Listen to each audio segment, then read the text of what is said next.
Perkenalkan, namaku Grace Brusi Tepu, ya sebenarnya namanya agak panjang.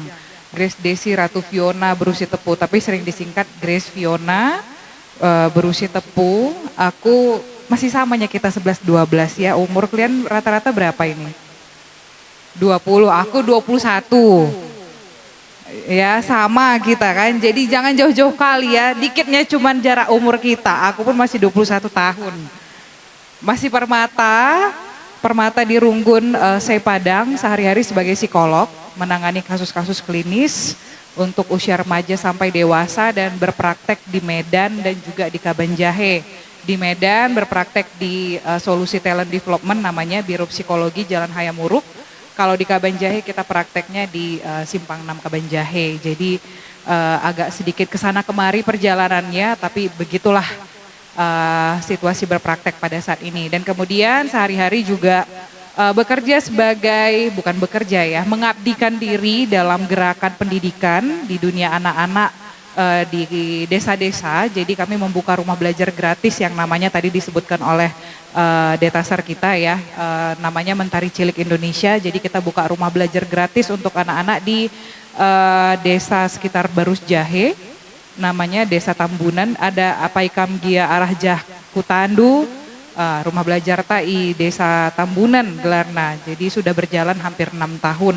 Anak-anak bisa belajar gratis di situ. Ada sekitar 120 anak yang belajar di situ dan sudah ada yang hari ini melanjutkan kuliah di perguruan tinggi. Jadi Apaikam Kari lead program Dora Runggun, mengabdi belajar gitu ya, ngajarin anak-anak bancikam komunikasi, baci kita kolaborasi. Kita juga membuka kesempatan untuk teman-teman bisa memberikan kontribusi relawan mengajar anak-anak secara gratis. Itu dulu perkenalan singkat. Nanti kita kenalan satu-satu ya setelah ini kalau masih ada kesempatan. Oke, sesinya akan tidak kaku teman-teman. Kita pengen agak sedikit diskusi. Jadi kalau ada panitia yang bisa bantu, ada mic kita satu lagi? Ada ya? Mungkin boleh nanti ada yang memberikan mic gitu, karena kita lebih pengen sharing sebenarnya ya dengan topik kita hari ini tentang grow together dari sisi psikologisnya. Oke, ada yang tahu visi Permata? Ayo, apa? Kawan sekerja Allah?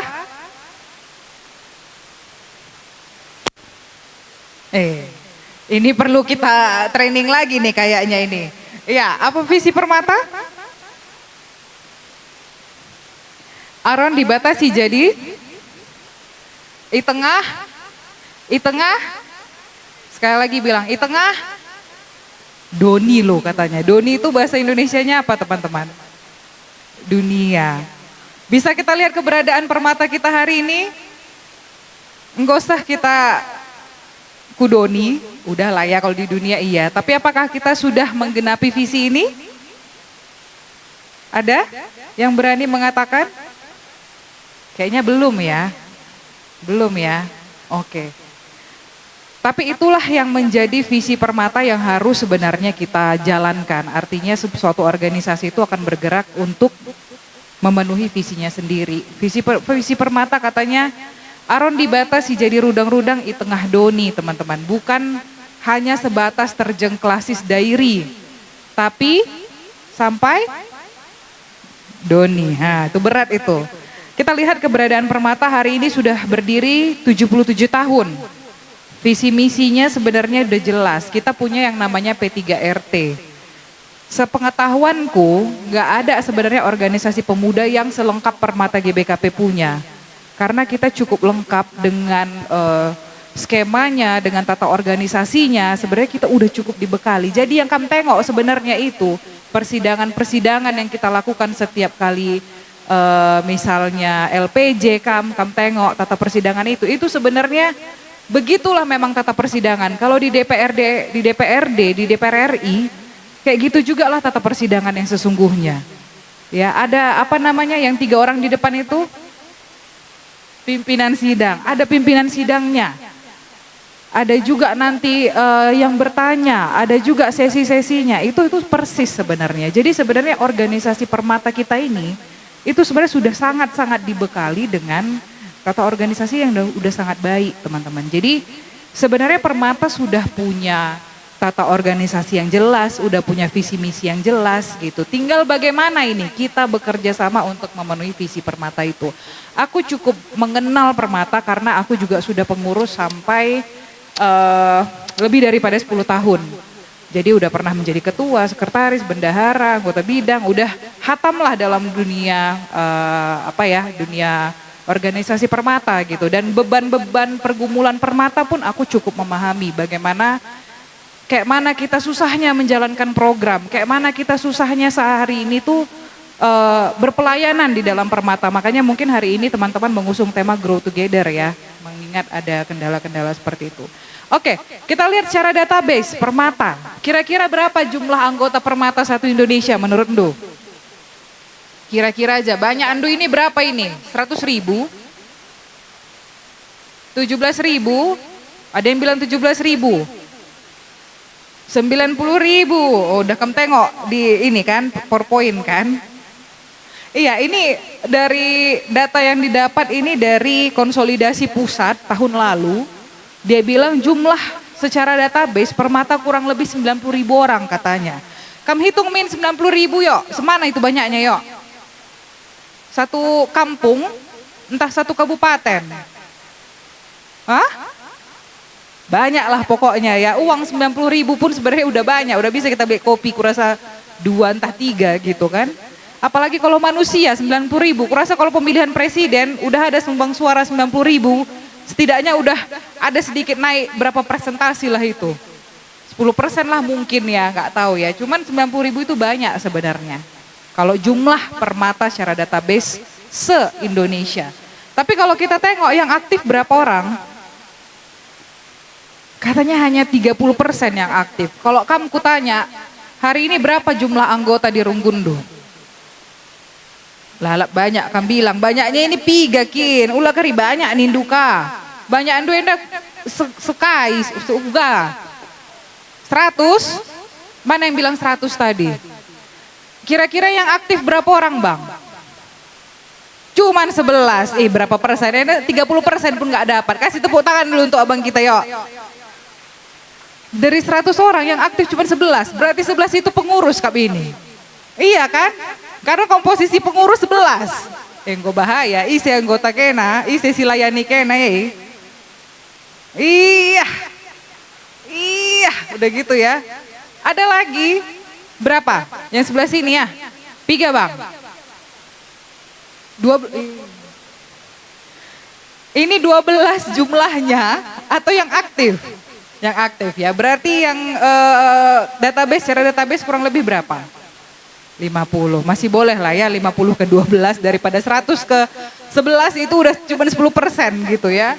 Nah tapi pada akhirnya ini fakta yang bisa kita lihat di Permata secara database dengan yang aktif itu jomplang. Anggaplah secara database mungkin ada yang kuliah di luar, ada yang pendidikan gak lagi di tempat gitu kan. Anggaplah itu sekitar 15%, 20%. Kurasa sisanya masih ada di tempat, masih anggota Permata, tapi tidak mau bergabung dalam kegiatan-kegiatan Permata ya. Jadi sekitar 60% ini tidak aktif. Apa ceritanya? Kemana orang ini? Ada yang bisa kasih pendapat kemana 60 orang ini?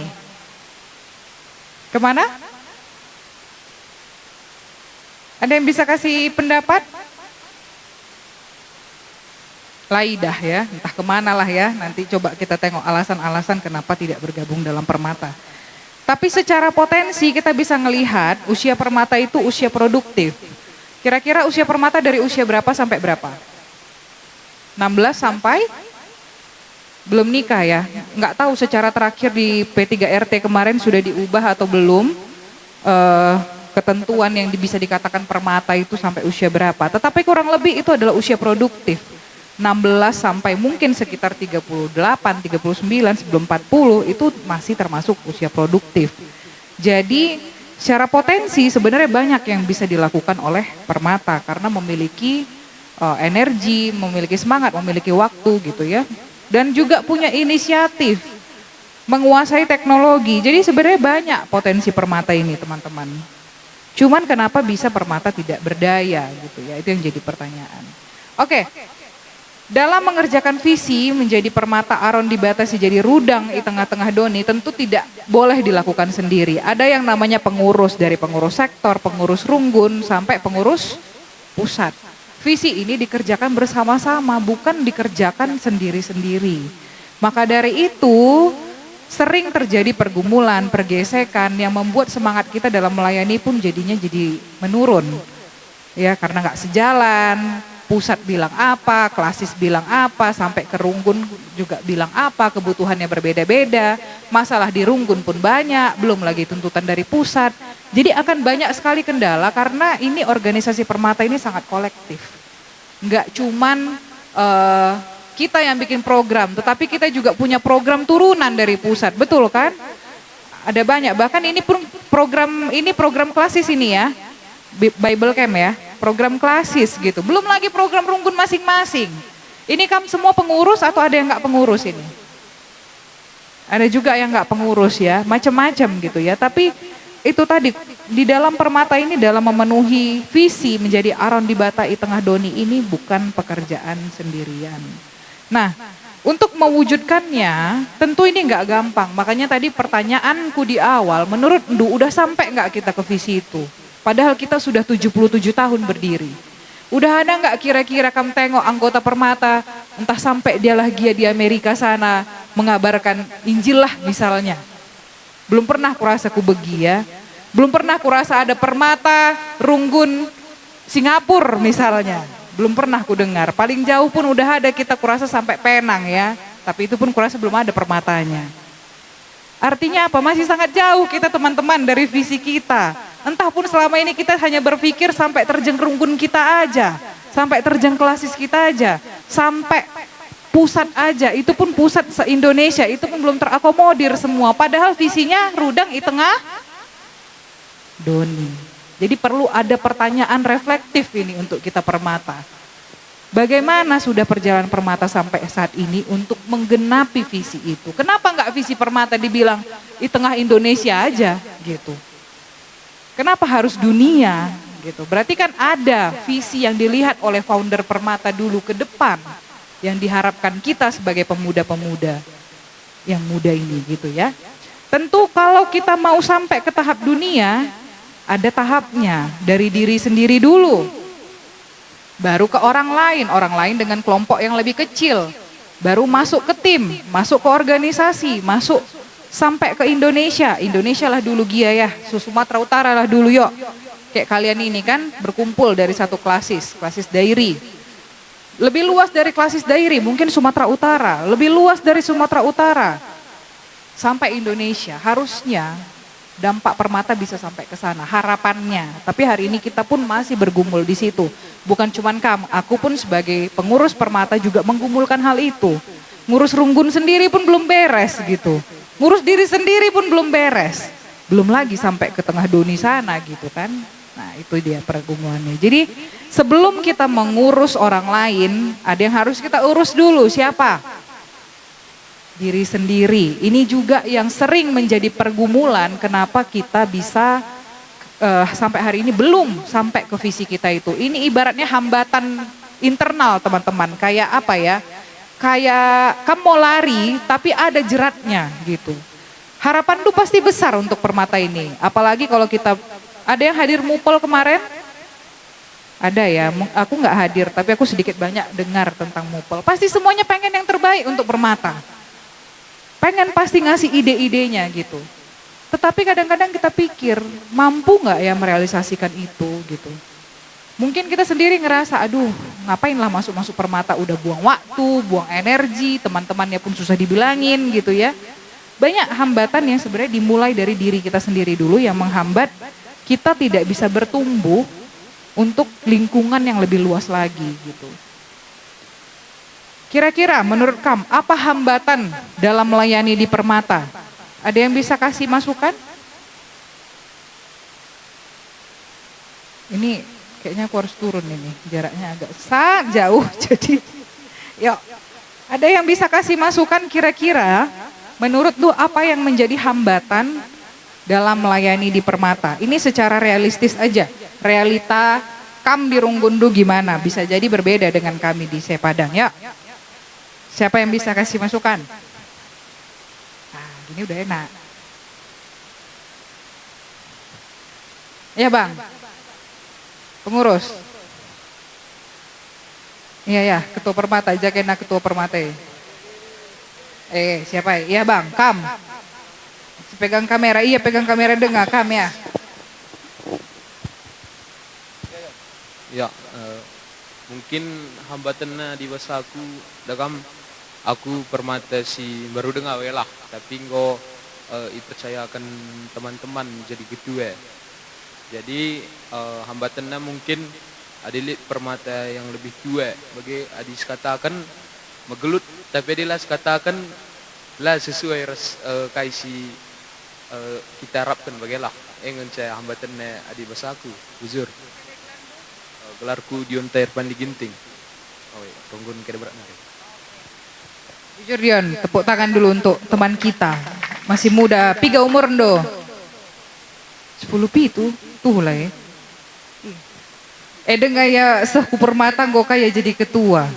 Ence anggota andu nggo senioran kerina lanai megi-megi, nggak mau dinasehatin gitu ya. Oke, makasih Dion untuk masukannya. Ya, arah jenda ya, ise kena pengurus permata, lape pengurus banci ya, kampe anggota, adilit, una-una endu, kena kailah kam lah semangat ku permata misalnya. Kai nggak alasan endu, ya, ise kena ya. Si diberu pela bodale, ulaka kena tunduk krina. Mungkin yang menjadi hambatan dalam pelayanan di permata saat ini masih banyak sekali permata yang masuk dalam circle. Sehingga kalau misalnya ada satu permata yang mau melayani tetapi tidak disupport oleh circle yang ada dalam permata itu sendiri, terlebih ada banyak sekali pengurus permata yang hanya fokus terhadap pelayanannya tapi tidak peduli terhadap jemaat di dalam gereja itu sendiri, khususnya permata. Jadi mungkin hal ini kedepannya pengurus boleh memperhatikan. Jadi kamu tidak hanya fokus terhadap circle untuk di pelayanan, tapi kamu boleh membuka ruang pendapat terhadap anggota-anggota di gereja itu sendiri, sehingga pelayanan itu nantinya boleh bertingkat menjadi lebih baik lagi. Karena semakin ke sini permata semakin down ya. Kita melihat bahwa banyak sekali pengurus yang hanya peduli terhadap pengurus, tetapi tidak say hello terhadap permata-permata yang tentunya banyak sekali yang butuh untuk dirangkul dan didengarkan pendapatnya. Bujur. Kita kasih tepuk tangan dulu untuk Kak Ara, ini menyuarakan suara kita semua ini kayaknya ini. Jadi pengurus di sini harus tersindir, termasuk aku. Oke, ada lagi? Sebelah sini ya.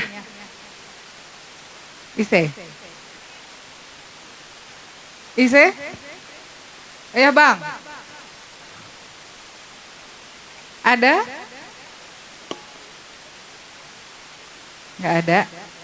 Apakah cuma 2 itu yang menjadi faktor permata tidak hambatan dalam berpelayanan di permata?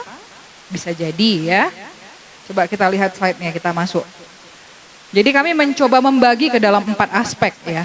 Ke dalam 4 aspek ini sebenarnya berdasarkan pengamatan dan juga secara possibility dalam kemungkinan-kemungkinan organisasi yang pada umumnya, tetapi khusus sesuaikan dengan kebutuhan di dalam permata. Kalau kita lihat yang pertama, ada kesibukan atau perubahan prioritas. Sering ya, misalnya ikut PA, iya aku sibuk Kak katanya. Wajar, karena semua punya kesibukan masing-masing. Itu nggak bisa kita elakkan. Ada yang bekerja, misalnya aku kerjakin dia, Sabtu pun dia kerja. Ada pula yang Minggu pun kerja gitu. Aku nggak bisa, aku kerja katanya. Ya bisa juga kan, nggak bisa kita paksa gitu ya. Kalau memang udah ada kesibukan atau prioritas, itu biasanya mencakup kuliah, kerja, keluarga dan lain-lain ya. Kemudian yang kedua, permasalahan quarter life crisis. Ada yang pernah dengar? Ya, krisis paruh baya kalau bahasa Indonesianya. Apa maksudnya krisis paruh baya? Nanti akan kita jelaskan satu persatu ya. Intinya krisis paruh baya ini bergumul dengan masa depan, pekerjaan, pasangan hidup, kondisi ekonomi dan lain-lain. Ini pergumulan pribadi ini. Pada akhirnya membuat, aku kayaknya belum cocok ke permata. Aku kayaknya menyelesaikan diriku sendiri dulu, baru ke permata gitu ya. Nanti kita akan jelaskan lebih dalam lagi. Yang ketiga, kurangnya rasa memiliki atau sense of belonging. Bahasa Karonya, sense of belonging, Nina. Artinya apa? Ada anggota permata kita ini merasa dia bukan bagian dari anggota permata. Secara database iya, dia terdaftar sebagai anggota permata. Tetapi ketika kita suruh dia datang, nggak yakin dia ngerasa ada pengaruhnya, ada nggak ada aku pun nggak ada pengaruhnya di situ gitu. Pernah kalian merasa gitu? Pernah ya? Datang pun aku nggak ada ngaruhnya, nggak ada yang nyapa aku. Pulang pun aku nggak ada yang sadar aku pulang gitu.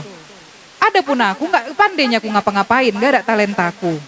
Nggak ada pun aku, biasa aja permata itu ibaratnya nggak ada pun kehadiranku di situ, permata itu akan tetap jalan. Gitulah perasaannya. Jadi dia merasa permata itu bukan rumahnya. Dia merasa aku di dalam permata hanya sebagai keanggotaan saja secara database gitu ya. Itu namanya sense of belonging, kurang rasa memiliki. Jadi orang-orang yang tidak memiliki sense of belonging atau kurang rasa memiliki ini gampang merasa anonim. Tahu kam anonim? Kalau akun di Facebook kan ada anonim gitu kan, atau di Instagram. Anonim artinya apa? Tidak terdeteksi dia. Jadi gampang hilang pun dia nggak ngaruh sama kita. Tapi coba misalnya, siapakah merasa di Rungkun ini yang paling aktif? Yuk, pengurus. Yang setiap kegiatan ada dia, siapa yuk? Tunjuk orangnya yuk. Siapa? Yang mana itu? Bang Monis ini mana ini? Diri dulu Kambang. Coba kasih tepuk tangan dulu untuk Bang Monis kita ini. Iya, oh Kambang. Sepakat kita setiap kegiatan ada abang ini. Tiba-tiba ada satu kegiatan gak ada abang ini, kayak mana Kam? Sampai ada yang kehilangan loh Bang. Berarti pengaruh Bang Monis ini sangat besar ini di Klasis ya. Banget. Berarti pengaruhnya sangat besar. Dia pun takut kalau nggak datang pasti. Kalau kamu nggak datang udah pasti banyak yang cari kan Bang. Apalagi kalian anggap dia udah kayak bapak, udah kayak anak ayam kehilangan bapak lah ini jadinya semua kalau sempat abang ini nggak datang gitu kan. Tapi kalau misalnya dia nggak ada perannya, nggak ada kawannya, hilang dia nggak datang dia ngaruh sama Andu. Toh bohong kami itu. Kamu pun nggak tahu dia datang atau enggak gitulah ibaratnya ya. Nah itu sense of belonging itu berbicara dengan rasa memiliki itu teman-teman. Artinya apakah hari ini ada teman kita yang dia anonim kita bikin. Nggak ada perannya. Entah karena nggak ada talentanya, entah karena jarang dia datang, nggak ada kawan dekatnya, apapun alasannya. Tetapi kehadirannya cukup menjadi anonim di dalam permata. Itu bicara soal sense of belonging ya. Terakhir, alasan keempat, perbedaan kebutuhan. Ini yang menjadi topik paling hangat dan sering kusuarakan juga di dalam permata. Kebutuhan internal yang tidak dapat dipenuhi oleh organisasi permata. Maksudnya apa? Kita permata ini punya organisasi yang sangat terpusat. Ada program pusat, ada program klasis, ada program runggun. Bahkan kalau ada Kamsin yang punya sektor, ada lagi program sektor. Program pusat ada juga yang harus turun sampai ke program sektor, betul? Ada juga memang boleh kita bikin program sendiri.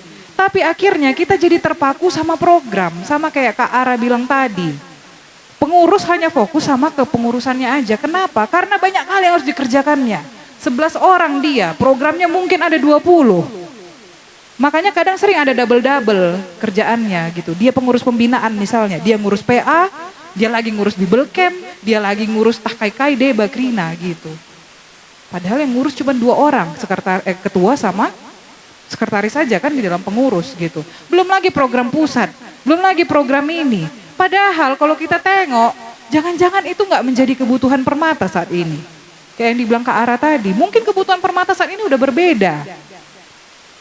Kebutuhannya nggak lagi bicara soal misalnya apalah program pengurus pusat yang nggak masuk akal kalian rasa. Buka-bukaan aja kita di sini yuk. Bank sampah misalnya.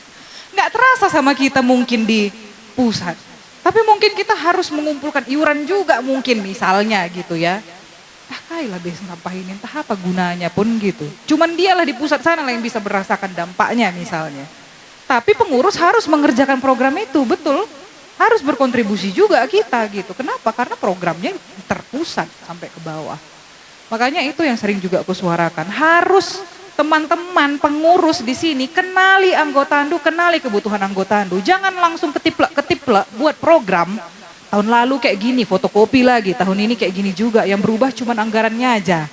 Karena udah terjadi peningkatan mata uang. Nominalnya aja kalian ganti-ganti gitu. Kami pun gitunya, makanya aku bilang kayak gini. Sempatlah kami kayak gitu. Tapi nggak tahu kita, ternyata ada permata kita yang pergumulannya sehari-hari belum dapat kerjaan dia. Susah dia nyari kerja. Itu kan realitas kehidupan saat ini. Kita tanya lagi permata kita yang sekolah. Karena kan permata tergolong dari ada yang sekolah, ada yang kuliah, kerja. Mungkin yang belum dapat pekerjaan dan sedang bergumul pula lagi mencari pasangan hidup. Inilah nanti kita bicara soal quarter life crisis. Jangan-jangan kebutuhannya di situ. Terus kita sibuk membicarakan bank sampah gitu. Bukan berarti bank sampah nggak penting. Karena permata juga harus bergerak untuk lingkungan ya, untuk bikin movement, gerakan untuk mendukung kelestarian lingkungan. Salah satunya program bank sampah, betul. Tetapi jangan sampai kita lupakan hal yang paling krusial di dalam permata saat ini apa? Jiwa permata saat ini, kebutuhannya apa gitu ya. Jadi apa ikan Jenda Krina pengurus harus peka terhadap kebutuhan masing-masing anggota itu apa gitu ya. Itu berbicara soal masalah yang keempat, perbedaan kebutuhan. Tidak nyambung program yang ditawarkan dengan kebutuhan yang ada di anggota. Kita bicara soal kesibukan, poin yang pertama dulu tadi. Kalau kesibukan atau perubahan prioritas, ini macam-macam, kamu kenali. Anggota yang sekolah, dia punya banyak waktu, punya banyak waktu luang gitu ya, tetapi masih bergantung izinnya sama orang tua. Jadi kadang-kadang nggak bisa aku kak, harus lapor dulu sama orang tua katanya ya. Ada yang kuliah, nggak harus bergantung sama orang tua lagi, udah bebas dia menentukan aktivitasnya. Tapi yang kuliah biasanya banyak tugasnya, banyak pula organisasinya, nggak cuma permata organisasinya. Di kampus pun banyak organisasinya, jadi menurutnya bukan permata satu-satunya kebutuhannya gitu. Lebih penting pula aku ngurus organisasiku pun katanya pula. Nah itu sah-sah saja ya, itu orang yang kuliah. Yang bekerja, waktunya nggak banyak. Walaupun dia nggak lagi bergantung sama orang tua gitu ya, tetapi udah mulai jarang ikut pertemuan permata. Kenapa? Karena waktunya kurang dan prioritasnya memang udah beda. Memang harus cari duit.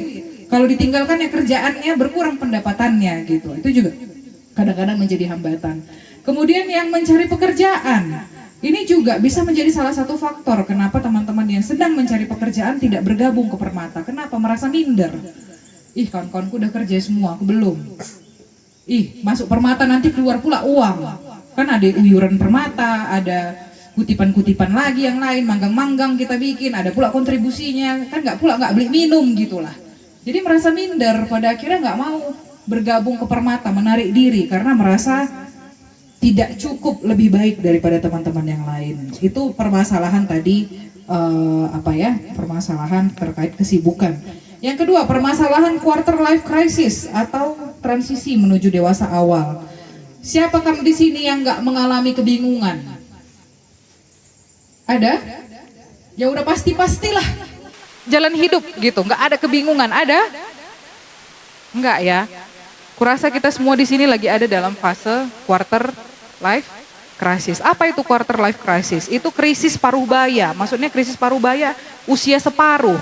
Kalau tadi dari usia 100, anggaplah usia manusia itu 100, berarti separuhnya berapa? 50, seperempat lah bilang, quarter, seperempat bukan separuh ya. Seperempat itu mungkin sekitar 25-an. Jadi usia 16 sampai usia 30 itu, mungkin lebih pun 30 bisa. Itu memang usia kebingungan semua kita ada di persimpangan. Yang sekolah bingung memilih jurusan, nanti aku mau masuk jurusan mana? Persimpangan nggak? Persimpangan. Kata mamaku masuk jurusan kedokteran, padahal aku nggak suka gitu. Persimpangan nggak? Persimpangan. Yang udah kuliah pun persimpangan juga nggak? Persimpangan. Siap ini aku kerja di mana? Katanya lagi. Ya kan? Persimpangan juga. Aku pergi keluar kota atau di kampung aja ya, bikin buka usaha atau kerja di tempat orang ya. Persimpangan nggak? Persimpangan. Udah melamar ke semua tempat tapi tidak diterima. Persimpangan nggak? Persimpangan. Yang udah tamat pun kerja, udah ada kerjanya pun persimpangan juga nggak? Apa? Jenjang karir. Ih nggak cukup penghasilanku segini. Kayaknya aku harus pindah. Atau udah bekerja pun dia lengah kadat, nah teman geluh, nah makanya lihat Permata Mahanaim nih, nah aku Permata Mahanaim teman-teman. Nah, ada juga pergumulannya, ada udah ada uangnya tapi nggak bisa dibelinya jodohnya pakai uangnya tadi, lo ngakin gitu, belum datang jodohnya tadi, persimpangan nggak? Persimpangan. Yang udah ada pun jodohnya menurut lu ada lagi persimpangannya, apa? Keturunan lagi, kapan pula kawin katanya pula lagi kan, padahal kita masih mau ngumpuli uang misalnya, mau ngumpuli karir. Kayak mana lah hidup di zaman sekarang, in this economy katanya pula lagi kan, dengan gonjang-ganjing ekonomi, kawin pula katanya lagi. Persimpangan semua. Jadi nggak ada kita satupun di sini yang tidak ada di dalam tengok dulu kawan dulu kiri kanan yuk. Nampak muka-muka persimpangannya ini? Banyak kali kan? Iya, sebenarnya muka aku pun kalau kamu tatapi muka persimpangan juga ini, kanan tak kiri, gitu ya. Arti belok-belok lagi, kelok lagi, persimpangannya pun bukan cuma 2 simpangnya. Kalau 3 tadi atau 2 gampang, ini simpangnya simpang 8. Kalau Kabanjahe simpang 6 pun udah pusing kita di Kabanjahe sana simpang 6, banyak simpangnya. Ini simpang 8 pula gitu. Begitu juga lah teman-teman kita di Permata, teman-teman. Kita aja berapa orang di sini? 100-an ya. 120 ini pun persimpangan, belum lagi kamu balik lagi ke kelas Sisndu, kamu hitung semua persimpangan. Hari ini Permata bisa menjawab nggak kebutuhan teman-teman Permata di situ? Itu pertanyaannya ya. Itu soal quarter life crisis. Jadi memang kita ada di usia persimpangan, tidak ada yang pasti, dan tuntutannya kita sudah dituntut untuk mengambil keputusan yang bijak. Kalau anak-anak salah, itu nggak apa-apa karena orang tua masih bilang apa masih anak-anak. Kalau kita salah kayak mana? Mudune gitu kan? Betul, karena kita sudah masuk usia dewasa. Artinya sudah harus bertanggung jawab sama keputusan kita. Apapun resikonya nggak bisa lagi kita salahkan orang tua. Inilah karena mamaku, karena bapakku. Nggak bisa. Makanya kita lama di persimpangan. Ada orang yang lama di persimpangan. Kenapa bimbang? Takut mengambil keputusan. Itulah quarter life crisis. Lama-lama quarter life crisis yang nggak bisa diselesaikan, ini yang nanti bisa menjadi masalah psikologis yang lebih serius. Dari stres bisa yang tidak diselesaikan bisa menjadi depresi. Depresi yang tidak diselesaikan bisa menjadi gangguan yang lebih serius. Ini yang bisa berujung kepada putus asa yang sering terjadi bunuh diri. Ya, jadi quarter life crisis ini nggak bisa kita abaikan juga karena ini menjadi tanda awal bahwa kita sedang membutuhkan sarana untuk menemukan jawaban. Itu ya, quarter life crisis. Jadi sering di dalam quarter life crisis ini teman-teman merasa helplessness atau merasa putus asa, merasa tidak ada bantuan, tidak ada yang mengerti, tidak ada yang bisa menolong. Padahal kita sama-samanya di tempat yang sama, krisis yang sama. Tapi banyak orang yang merasa melewati quarter life crisis ini sendirian ya. Dan di dalam quarter life crisis ini tidak ada jalan yang pasti teman-teman. Maksudnya tidak ada solusi yang pasti. Misalnya kebingungan karir, pilih A atau B ya. Nggak ada yang pasti. Kamu ambil pun A ada konsekuensinya. Kamu pilih pun yang B ada konsekuensinya. Jadi semua memang harus dipilih berdasarkan kesadaran dan tanggung jawab.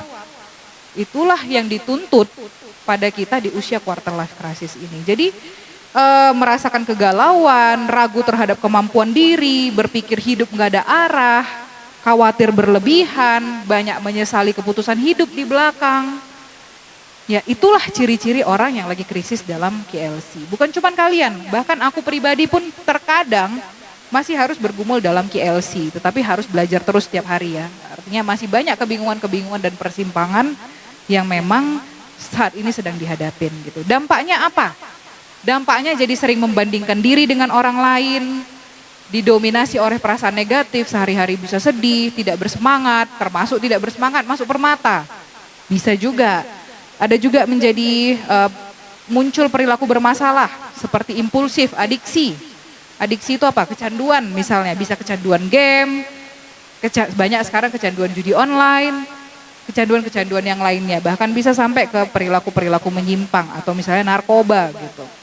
Adanya keinginan bunuh diri, ini yang tadi bisa dampak kalau tidak diselesaikan dari awal itu bisa berujung kepada adanya keinginan bunuh diri. Gangguan psikologis serius lainnya seperti stres, depresi, gangguan panik, dan lain-lainnya. Oke, itu yang poin yang kedua. Alasan hambatan kita tidak melayani di Permata karena konflik internal yang namanya quarter life crisis. Yang ketiga tadi bicara soal self belonging, udah sedikit disinggung tadi ya, tidak adanya rasa memiliki karena ada orang yang merasa kehadirannya anonim. Aku ada ataupun nggak ngaruh sama teman-teman Permata. Ada nggak ada aku pun temanku nggak ada yang peduli gitu. Akhirnya dia merasa tidak diterima apa adanya, merasa tempatku bukan di sini. Jadi dicarinya lah tempatnya yang bisa menerima dia. Gitu. Apalagi sekarang kasus-kasus misalnya remaja gitu ya, kan udah beda sekarang eranya ya. Kalau kami generasi milenial masih merasa Permata itu menjadi organisasi yang penting. Karena jarang organisasi kami yang lain di luar sana. Mungkin anak-anak Gen Z udah berbeda. Organisasinya bukan cuma satu. Ada banyak, bahkan nggak penting rasanya Permata. Mengalami nggak ada anggota yang kayak gitu? Anak-anak SMA sekarang kamu suruh masuk Permata nggak masuk akalnya. Ya, ngapain fungsi itu rubat-rubat lalap, keluar pula duit. Karena mereka pemikirannya sangat rasional. Gak usah pun mereka berpermata, main handphone aja dia, udah senang rasanya. Gak butuh dia organisasi Permata, makanya hebat kamu 17 tahun kamu memutuskan jadi ketua. Karena aku rasa usia teman-teman yang lain 17 tahun, hari ini lebih mending rasanya main ML daripada ikut PA Permata. Ikut PA Permata keluar uangnya untuk kolekte, main ML dia walaupun keluar uangnya untuk paket, tapi adrenalinnya terpacu, merasa diapresiasi dia ketika dia menang. Entah di Permata dia selama ini nggak pernah kita apresiasi dia. Yang kita bilang apa? Ih mau tuh nape kosa, kita bilang. Kai pelatahmu, nape kola banci nak, kita bilang kayak gitu. Ngapain dia di Permata? Nggak usah lah. Daripada di Permata dia sakit mental. Kalau aku bilang pun ya nggak usah lah masuk Permata kalau ekosistemnya begitu, gitulah. Apalagi kalau ada Permata yang berkelompok-kelompok, aduh itu pusing kali. Ada kelompok yang cewek-cewek yang kayak gini, biasanya perempuan itu berkelompok-kelompok ya. Sebenarnya niat kita bukan untuk tidak menemani dia gitu, tapi memang kecenderungan kita berkelompok. Jadi dia merasa aku nggak masuk ke dalam kelompok manapun. Ini kelompok senior, ini kelompok junior. Aku nggak masuk kemana-mana ini. Udah anonim. Ada nggak ada dia tidak terdeteksi. Ada nggak ada dia tidak terpengaruh. Hilanglah pelan-pelan. Itulah bahayanya kalau sampai teman kita itu anonim. Makanya tugas pengurus atau teman-teman di sini penting kali sebenarnya kalian kenali anggota kalian. Jangan cuma namanya aja. Kalau bisa apa yang dia bisa lakukan. Ngangkat-ngangkat kabel pun dia, tapi ketika misalnya ada kita kegiatan kayak gini nggak ada dia, pasti kita cari kan. Datang dia nanti. Kenapa? Karena dia tahu tanggung jawabku ngatur kabel. Nggak ada, aku nanti nggak ngerti orang itu kabel jack yang mana. Datang dia ke Permata. Nggak kin semua Permata ini talentanya ngomong di depan teman-teman. Nggak kin Permata ini talentanya semua bisa MC. Bicara semua kin MC, gue bahaya. Udah rebutan nanti semua, rebutan mic nanti semua pun bahaya juga. Nggak kin semua talentanya main musik. Jadi cari apa kekuatannya, apa yang bisa kuberdayakan dari dia. Apa ikam pengurus di sini? Coba tunjuk tangan, seberapa banyak pengurus di sini? Oke, lumayan ya. Oke, turun tangannya. Kemampuan yang harus kamu punya, memberdayakan orang lain. Itu kepemimpinan yang harus kamu punya itu, kamu harus mampu memberdayakan orang lain. Seenggak bisa apapun dia, kamu cari apa yang dia bisa lakukan. Nah itulah yang bisa membuat dia merasa diterima di Permata. Ketika dia melakukan sesuatu hal yang kecil, jangan lupa kamu puji. Karena itu penting buatnya, entah gak pernah pun dia dipuji di rumah. Entah dalam sepanjang hidupnya, kegagalan lalap dirasakannya. Tapi ketika dia masuk Permata, kamu bilang makasih ya. Tadi kamu udah bagus bersih-bersihkan ini, udah capek kamu tadi ya, makasih ya. Yakinlah sama aku, besok datang lagi dia ke Permata.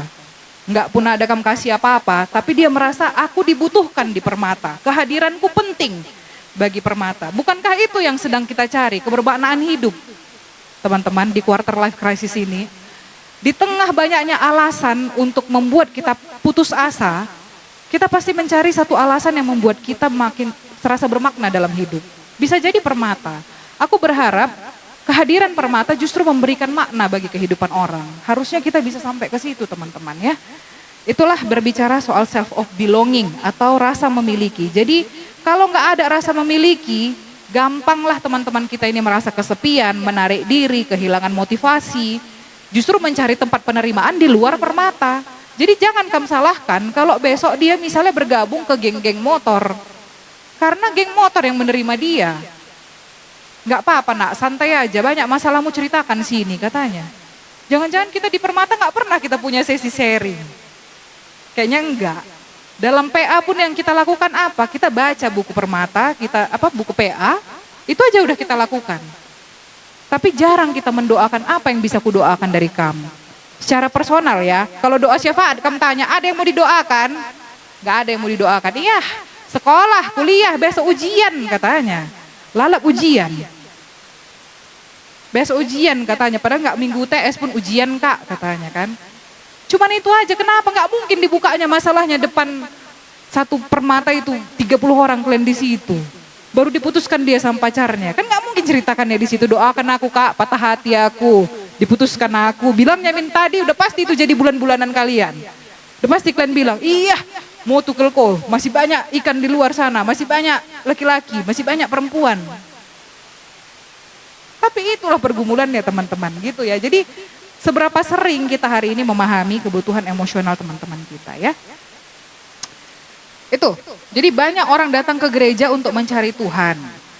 Tetapi mereka bertahan karena menemukan keluarga. Jadi memang sebenarnya tujuan permata itu untuk melayani Tuhan.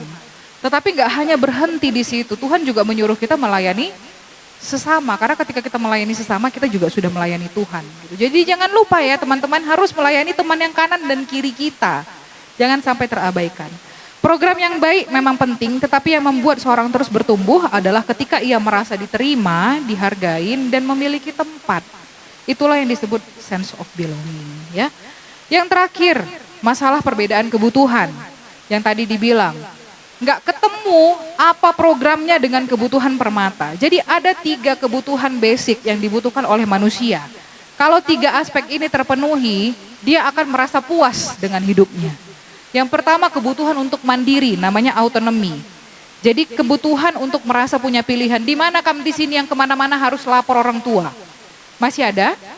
Ada ya? Menurut lu kayak mana? Udah di usia gini, apa-apa kamu harus lapor, kalau nggak lapor kena marah. Gimana rasanya? Biasa aja. Tapi ada perasaan kayak nggak bebas nggak? Ada ya? Aku kan udah usia dewasa gitu. Kok masih terasa diatur-atur ya gitu ya. Ada yang mungkin nggak apa-apa dengan itu. Tapi ada juga yang apa-apa dengan itu. Tapi mayoritas orang dewasa akan keinginannya untuk punya autonomi atau keinginan untuk menentukan pilihan sendiri itu besar. Misalnya, kamu suka udah sama misalnya Bro Karo lah bilangnya. Udah suka kamu sama Bro Karo tadi, terus datang pula mama di rumah, aku nggak suka sama Bro Karo katanya. Kayak mana perasaan do? Sakit ya? Kecewa lah gitu kan. Ya, Bro Ginting Min katanya pula lagi. Nah itu, ketika kita sudah besar, kita berharap kita pengen punya kebutuhan untuk menentukan pilihan dalam hidup. Itu kebutuhan yang pertama manusia, autonomi. Yang kedua, kebutuhan untuk bergabung dan bersosialisasi, namanya relatedness. Relatedness itu, karena kita adalah makhluk sosial, nggak ada kita yang bisa hidup sendiri. Jadi kebutuhan yang kedua adalah kebutuhan untuk bersosialisasi, kebutuhan untuk memiliki teman, kebutuhan untuk diterima oleh orang lain. Jadi ada memang anggota permata kita, motivasinya datang ke permata karena pengen senang-senang. Enggak salah teman-teman, kalau manggang lah bilang, rame datang. Tapi PA bilang, enggak mau dia datang. Memang dia pengen meriah-meriah, Kin. Enggak apa-apa, karena kebutuhannya di relatedness tadi. Dia pengen, kalau bisa setiap hari Kin aku koyok-koyok, ketok-ketawa. Itu Kin motivasinya datang ke permata, ya nggak apa-apa. Yang penting dia masih ada di dalam radar permata. Itu yang kedua, kebutuhan manusia. Ingin punya komunitas, ingin punya kebutuhan sosial. Yang terakhir, kebutuhan akan kompetensi. Ini yang kita masih kurang. Kebutuhan kompeten. Kamu kalau nggak punya kompetensi, apa yang kamu rasakan? Kosong. Gak ada kemampuan apa yang kamu rasakan? Gak berguna, terus malu. Itu ya, dan ini yang lagi sering dirasakan oleh teman-teman kita. Tidak merasa punya kompetensi. Aku nggak bisa apa-apa, MC pun aku setengah-setengah, nggak pede aku ke depan. Main musik pun aku nggak bisa, ngapain pun aku nggak bisa. Di rumah pun seringnya dibilang mama aku ngapain pun nggak bisa. Jadi ngerasa low apa ya, nggak punya keberanian diri, nggak punya kepercayaan diri, karena tidak merasa tidak punya kompetensi. Di permata kita ini banyak orang yang merasa tidak punya kompetensi.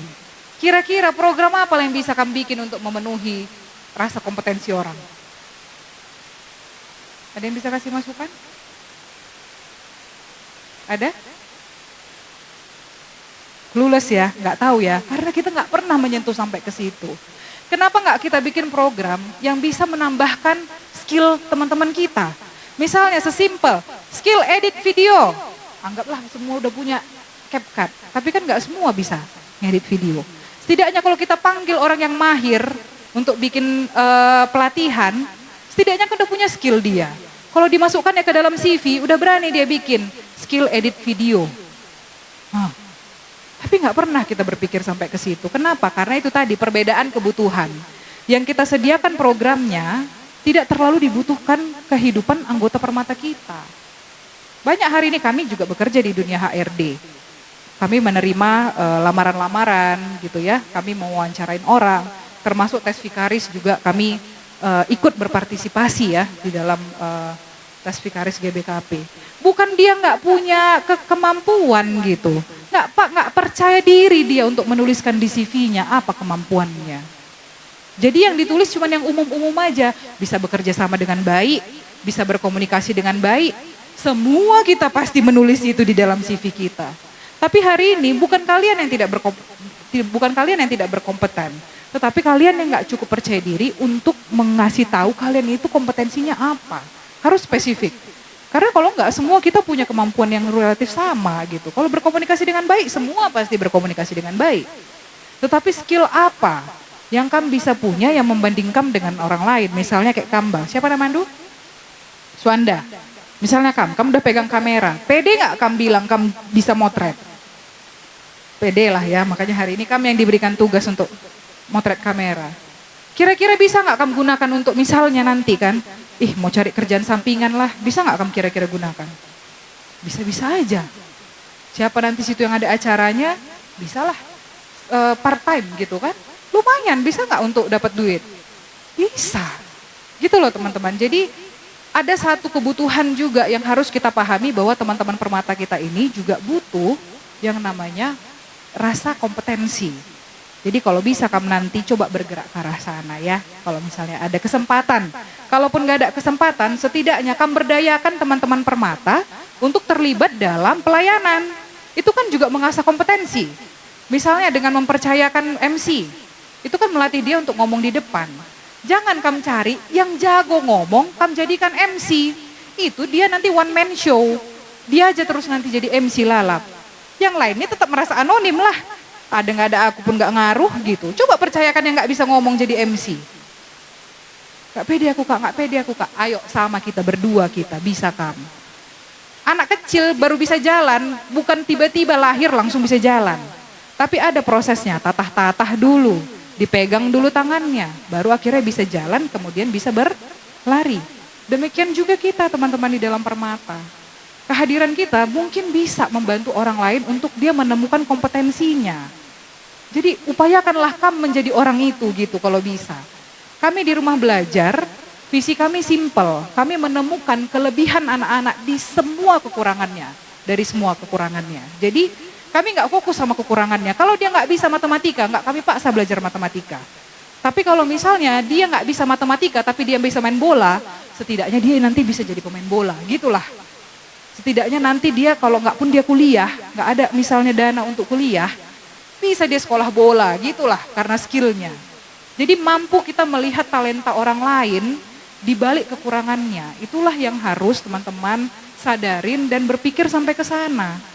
Gitu ya, nggak ada orang yang sempurna, tetapi ketika kita memberikan wadah, memberikan mereka kesempatan untuk melayani, sebenarnya itu kita sedang membantu mereka untuk menemukan kompetensi mereka. Jadi jangan biarkan yang MC itu aja orangnya. Jadi mulai sekarang nggak boleh ya, walaupun nanti udah enak tinggal terima beres nih. Ya kalau udah dia MC udah gampang, nggak boleh kita ngatur tatipnya gitu. Jangan. Cari yang dia nggak bisa berani ngomong, coba percayakan hal baru. Kamu berani loh, bisa loh, sama kita berdua. Kamu baca aja pun nggak apa-apa. Kalau salah kenapa rupanya? Kenapa rupanya? Bisa rupanya salah terus langsung hilang dari muka bumi ini kan enggak. Dari salah lah makanya bisa jadi benar. Itu ya berbicara soal self belonging, bagaimana kita melibatkan orang lain dalam tanggung jawab sehingga rasa kompetensinya bisa bertumbuh. Jadi ada 3 aspek tadi kebutuhan. Autonomy, relatedness sama competence. Itu. Terakhir.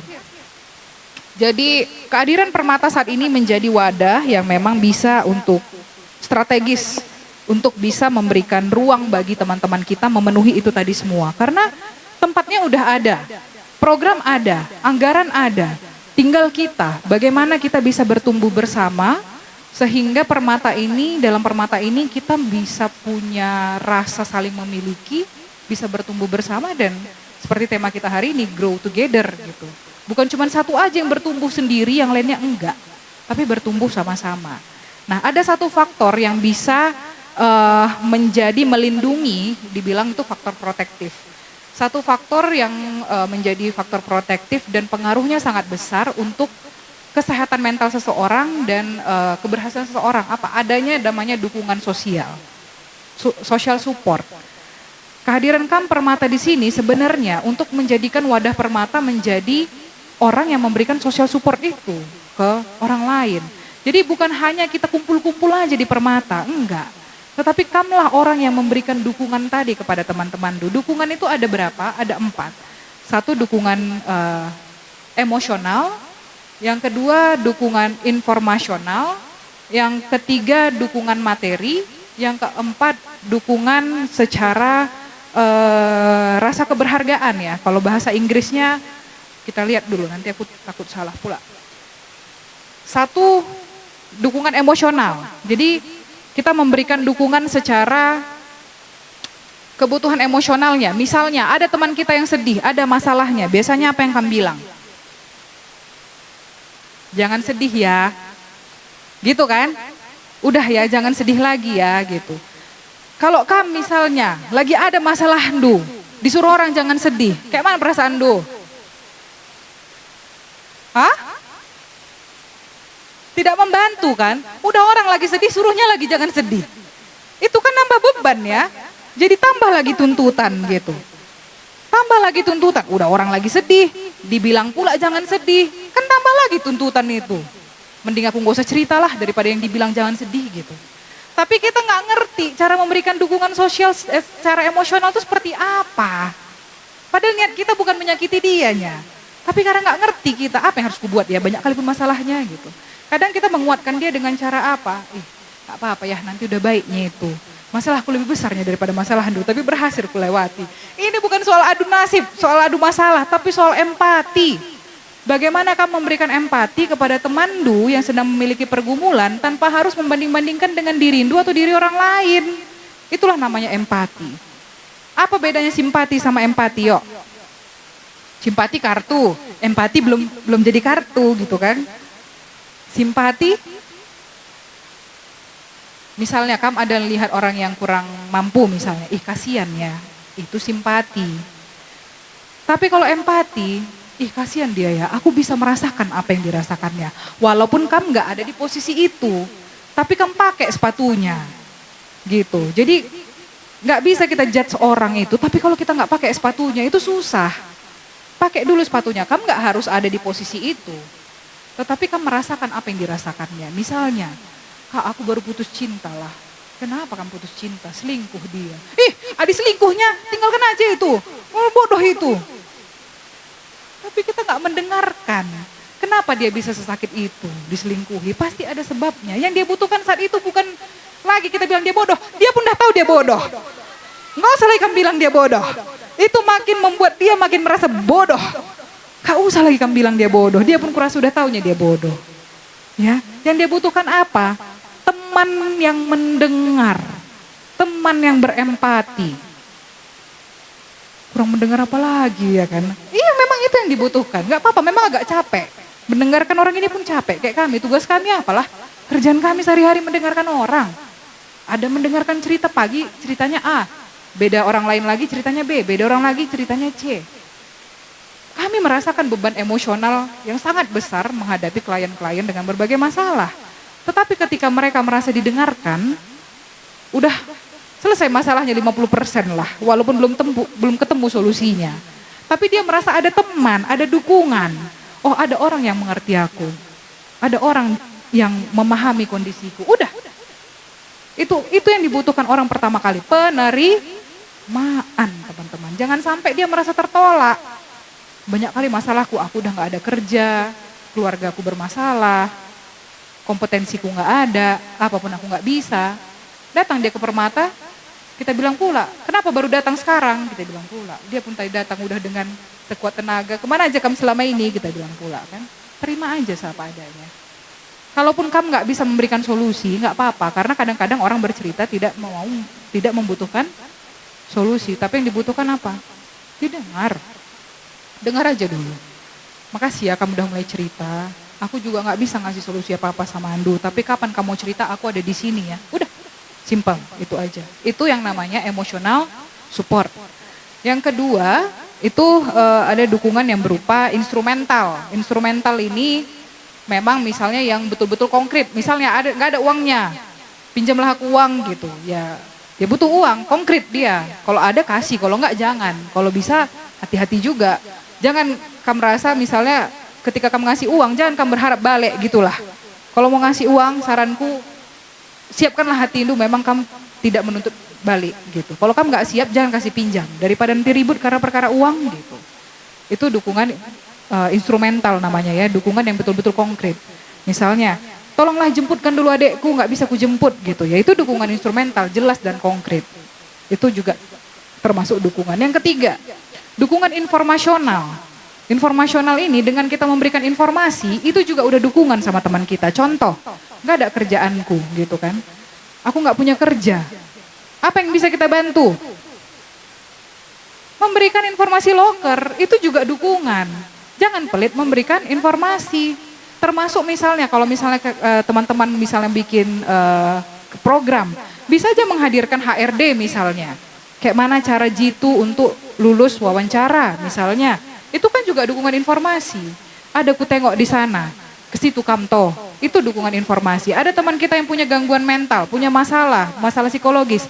Ini ada psikolog, ke sana kamto. Itu juga dukungan informasi. Itu juga dibutuhkan ya. Yang terakhir, dukungan companionship namanya, dukungan pendampingan. Nah, misalnya ini tadi misalnya, aku lagi sakit, bisa kamu kawani aku ke rumah sakit. Nah, itu juga dukungan. Itu juga akan sangat bermakna bagi orang lain ya. Jadi ada 4 bentuk dukungan yang teman-teman Permata bisa kasih. Yang pertama dukungan emosional, yang kedua dukungan instrumental, yang ketiga dukungan informasi, yang keempat companion atau pertemanan ya. Itu 4 hal yang bisa kita berikan atau kita bisa kasih kepada teman-teman kita di Permata supaya teman-teman kita tumbuh rasa sense of belongingnya, tumbuh rasa memilikinya terhadap Permata ya. Itu menjadi penutup kita. Yang menjadi refleksi kita hari ini adalah pertanyaanku kepada kamu semua. Apakah hari ini Permata sudah menjadi tempat yang membuat orang merasa diterima? Sudah? Belum. Kalau belum, kamu udah tahu pulang dari sini mau ngapain ya, supaya bertumbuh bersama ya. Yang kedua, kalau ada anggota yang tidak hadir selama 3 minggu, apakah ada yang mencarinya? Ada ya. Oke, semoga betul-betul ada. Ya, makanya punya database, coba tengok siapa yang nggak pernah hadir di follow up. Ya.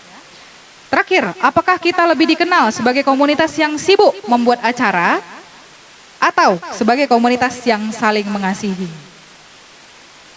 Yang mana? Dua-duanya ya, harapannya dua-duanya ya. Jangan lupa aspek kita membutuhkan, orang lain membutuhkan kita untuk mengasihi mereka. Bagaimana seperti Tuhan suruh kita dalam melayani, landasannya itu adalah kasih.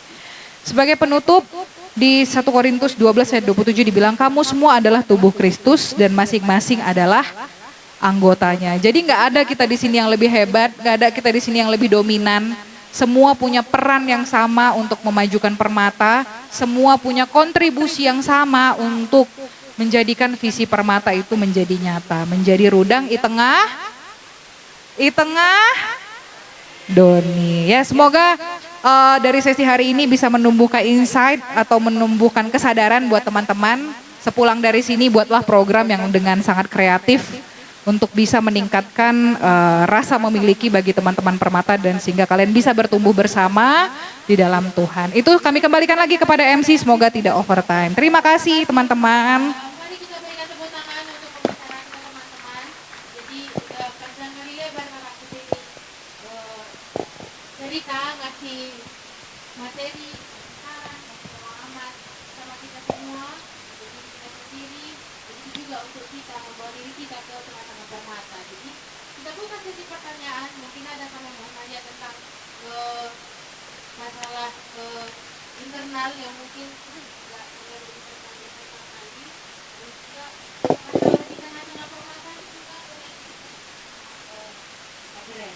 Oke, kami buka termin pertama untuk seorang penanya. Mari angkat tangan tuh teman-teman. 1, 2, ti. 2 aja dulu. Iya, kayaknya 2 aja dulu. Tolong panitia kasih mic-nya.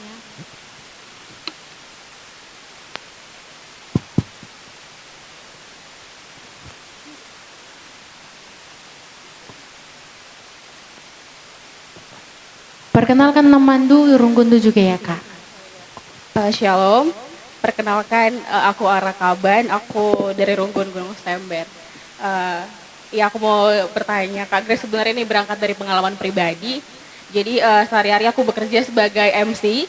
Jadi waktu itu ada satu Natal di salah satu Runggun di Medan dan diminta untuk menjadi MC. Sehingga MC yang biasa dipakai di gereja tersebut akhirnya digantikan oleh aku. Tapi yang menjadi masalah adalah ketika Natal berlangsung dia tidak hadir dan aku mendengar beberapa omongan bahwa dia merasa dia tidak senang ketika pekerjaannya sebagai MC di gereja tersebut digantikan dengan aku. Tapi aku balik lagi menarik diriku sendiri dan yang menjadi pertanyaanku adalah bagaimana cara kita merayakan keberhasilan satu sama lain tanpa merasa tersaingi. Bujur. Oke, bujur. Ini langsung kamu jawab Kak atau kita lanjut ke pertanyaan kedua? Langsung duanya aja. Oke, untuk Kak Stevi. Boleh kamu kenalkan diri dulu Kak, ras jenari asal Runggunta.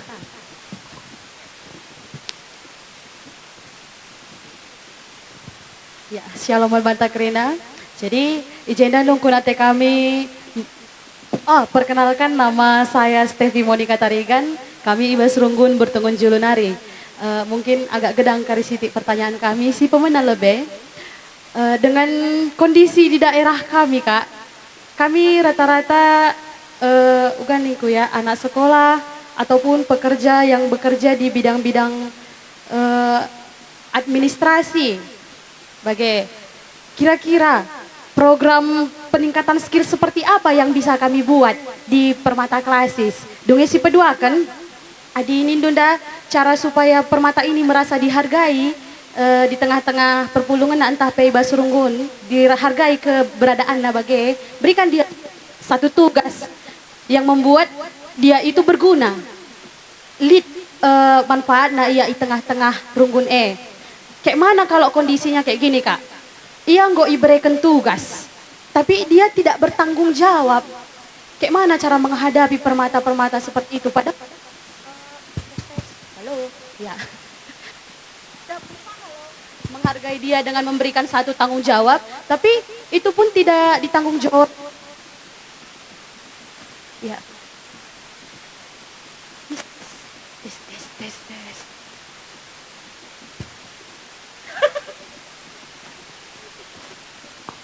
Baru yang ketiga kan, ini tentang perbedaan kebutuhan.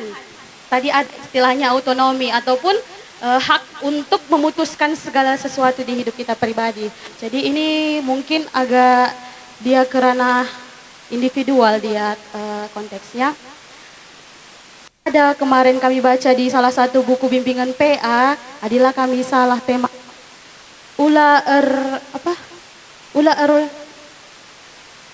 kandu-kandu rasi jahat. Katanya gelah permata enda ular kandu-kandu rasi jahat, jangan melepaskan otoritas orang tua di hidupnya. Jadi permata ini nggak boleh menolak otoritas orang tua di kehidupannya. Tapi kasusnya kayak gini Kak. Oke lah, permata mengikuti otoritas ataupun keinginan orang tua di hidup permata itu sendiri. Tapi otoritas orang tua itu tidak sesuai dengan kebutuhan dan keinginan permata itu sendiri. Apa yang harus kami lakukan menghadapi situasi yang seperti itu? Bujur.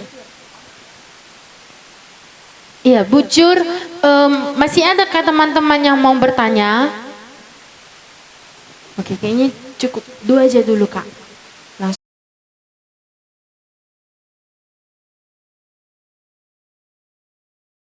Muncul lagi pertanyaan baru. Oke, terima kasih. Semoga aku tidak kelewatan ya mencatat pertanyaan teman-teman. Tadi dari pertanyaan pertama dari teman kita Kak Arakaban ya, terkait pengalaman pribadi menjadi MC. Kemudian ada teman-teman yang lain, teman yang semula itu menjadi MC di sana tidak senang karena pekerjaannya diambil. Bagaimana kita cara merayakan keberhasilan tanpa memikirkan orang lain tadi itu ya, kurang lebih. Tanpa merasa tersaingi. Berarti yang pertanyaan gimana lah caranya dia supaya tetap bisa merayakan dirinya walaupun tidak merasa tersaingi gitu ya. Memang ini menjadi permasalahan internal ya pribadi. Kita nggak tahu juga sebenarnya apa yang membuat dia merasa tersaingi. Apakah selama ini memang gereja itu ternyata memilih dia terus gitu sehingga ketika ada orang lain dia merasa tersaingi. Apakah selama ini mungkin bisa juga ada pengaruhnya dengan pola asuh di dalam keluarga yang selama ini mengelulukan dia. Jadi nggak bisa dia ada orang lain gitu karena selama ini di rumah dialah yang dispesialkan. Bisa juga. Ada juga bisa jadi faktor memang kebutuhan dia. Ada yang tahu kalau sekarang ada yang bilang NPD gitu ya. Tapi NPD itu adalah gangguan. Tetapi gangguan yang orang-orang ada ciri-ciri narsistiknya gitu. Tapi kita nggak bilang dia NPD ya, enggak. Kita tidak mendiagnosa dia NPD. Tetapi memang ada orang-orang yang dia sangat self-center atau dia sangat memikirkan dirinya sendiri. Nggak ada orang lain di luar diriku. Itu namanya narsis. Tapi belum sampai gangguan ya. Misalnya kita foto selfie kan sering bilang narsis kau. Kenapa? Karena suka sama diri sendiri, cinta sama diri sendiri, yaitu narsis. Ada orang-orang yang memang orientasinya hanya sampai kepada dirinya sendiri gitu ya. Jadi bagaimana cara merayakan keberhasilan tanpa merasa tersaingi, ini memang sangat internal. Pada umumnya sebenarnya keberhasilan ya dirayakan aja gitu. Gak harus merasakan tersaingi dengan orang lain. Tetapi ada hal-hal yang harus diberesin secara internal dulu dari dirinya sendiri, supaya bisa merayakan dengan bebas gitu. Kalau nggak ada isu-isu seperti itu, aku rasa sih nggak ada isu untuk merayakan keberhasilan gitu. Tetapi kalau untuk orang-orang yang punya masalah internal, masalah psikologis tertentu, diberesin dulu masalah psikologisnya supaya dia bisa dengan bebas untuk merayakan keberhasilannya. Ini sama dengan misalnya gini, kamu berhasil pada suatu hal, tetapi kamu ada kegagalan juga di hal yang lain. Jadi kamu kadang-kadang ngerasa nggak pantas untuk merayakan keberhasilan karena di aspek yang lain kamu belum berhasil misalnya. Gitu ya. Jadi ada kadang-kadang perasaan seperti itu, perasaan yang dilema. Tapi yang perlu ku sampaikan sama teman-teman hari ini adalah dalam merasakan emosi pun kita bisa subjektif. Artinya gini, kamu bisa merasakan senang untuk satu hal tertentu. Nggak harus kamu generalisasi. Misalnya hari ini kamu berhasil karena selama ini kamu nggak bisa naik kereta. Tapi hari ini kamu berhasil naik kereta. Senanglah untuk kamu sudah bisa naik kereta. Nggak perlu kamu sedih misalnya gini, nggak usah aku senang karena cucianku di rumah belum siap. Kan nggak gitu kan. Bersedihlah kamu karena cucianku belum selesai. Tapi kamu pantas bersenang karena hari ini kamu bisa naik kereta gitu. Bisa paham ya? Jadi emosi itu tidak harus general teman-teman. Selalu ku bilang sama teman-teman gitu. Ada temanku gitu ya. Nggak berhasil dia di dalam aspek pekerjaan. Tapi beruntung dia dalam aspek keluarga. Artinya nggak ada masalah dalam keluarganya, tetapi memang dalam pekerjaan dia kurang. Dia layak merasakan kebahagiaan dalam konteks kekeluargaannya dan layak dia merasa bersedih dalam aspek pekerjaannya. Nggak harus kok akhirnya dia bersedih, ya sedih aja lah aku karena belum dapat kerjaanku. Jadi terabaikan nanti kesenangannya di dalam aspek keluarga. nggak terayakan jadinya kekeluargaannya. Karena apa? Fokusnya cuma sama satu masalah. Sama seperti misalnya gini, kamu lulus sekarang MPTN ya, nggak lulus kamu misalnya masuk ke jurusan yang kamu mau, apakah otomatis hidupmu kegagalan? Kenapa? Apakah itu gagal? Itu gagal. Tapi apakah hidupmu kegagalan? Enggak, itu konteks yang berbeda. Jadi rayakanlah sesuai dengan konteksnya. Kamu boleh merasa sedih, boleh merasa gagal, tapi hanya sebatas tidak lulus PTN. Tetapi kamu layak untuk menghargai keberhasilanmu dan kebahagiaanmu di aspek yang lain. Paham ya? Jadi bukan berarti hidupmu kegagalan hanya karena satu kejadian dan kamu generalisasi di aspek yang lain. Jadi mungkin itu semoga bisa menjawab ya bagaimana bisa merayakan keberhasilan tanpa perlu tersaingi oleh orang lain. Rayakanlah sesuai dengan konteksnya. Dan kita layak kok untuk merayakan kebahagiaan di tengah emosi-emosi lainnya. Yang kedua, pertanyaan dari teman kita Stevi Tarigan. Tadi ada 3 pertanyaan ya. Yang pertama, kira-kira dalam konteks anggota yang banyak demografisnya sekolah, bekerja di bidang administrasi, peningkatan skill apa yang bisa dilakukan? Ini banyak sekali sebenarnya. Kalau boleh, kamu analisa dulu kebutuhannya. Jadi analisa kebutuhan itu maksudnya mungkin kamu tanya, kira-kira apa kendala di pekerjaan? Misalnya, kamu kumpulkan dari semua itu, kira-kira mana yang mayoritas? Itu sangat bisa dilakukan supaya bisa lebih spesifik. Kalau kamu minta saran, mungkin pelatihan komunikasi skill, komunikasi asertif, itu bisa sangat perlu juga untuk meningkatkan kepercayaan diri gitu. Itu penting juga. Walaupun administrasi ya, bekerja di balik layar, justru orang-orang administrasi ini yang merasa aku kerjaanku cuma bisa di balik layar, nggak perlu aku komunikasi. Padahal sebenarnya perlu juga dibarengi dengan kompetensi yang lain supaya dia bisa lebih beragam kekuatannya gitu. Jadi yang paling penting sebenarnya kamu analisa dulu kebutuhan dari teman-teman itu apa, karena mungkin berbeda-beda. Pekerjaan di bidang administrasi pun ini perlu kamu spesifikkan apa yang mereka butuhkan. Apakah kepercayaan diri, apakah komunikasi, banyak kali sebenarnya yang bisa ya.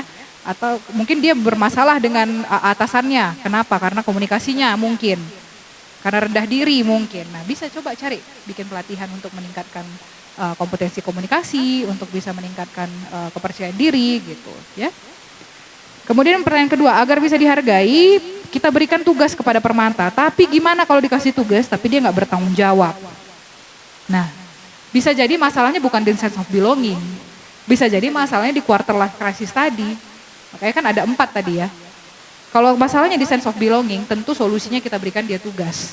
Artinya secara kepercayaan diri dia ada, tetapi dia nggak punya wadah untuk melampiaskan kemampuannya misalnya.